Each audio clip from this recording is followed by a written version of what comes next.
বাবা, দেখ তো ফোনটার কি হয়েছে। স্পিকার চলে গেছে মা। আজকে অফিস থেকে আসার সময় একটা স্মার্টফোন চাইতে পারবা? শিখাই দিলে পারবে। 20,000 টাকা নিয়ে আসতো, রাখতেছিলাম।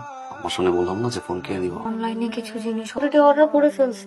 আমারে আমি বুঝাই বলবো না। অনেক তো শ্বশুর শাশুড়ি খাওয়ালাম, ডিপিএস করব। ছোট দেবরটা বিয়ে করছে, এখন ও একটু সংসারটা দেখুক। টেলিফোন আনার জন্য যে টাকাটা আমার কাছে ছিল ওটা আমি অনলাইনে খরচ করে ফেলছি। নেক্সট মাসের বেতন থেকে কিনে দিবে বলছে।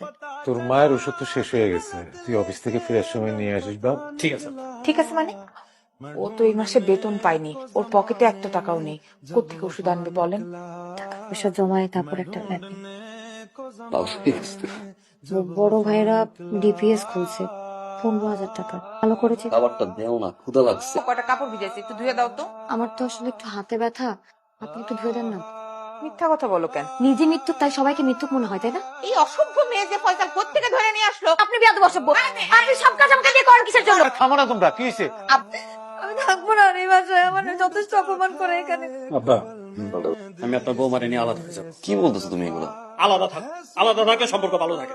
রান্নাঘরে ডেক্সি বাতি লাগলে ঠোকাঠুকি হয়। আমার ডিসিশন ফাইনাল ডিসিশন, থাকবো না।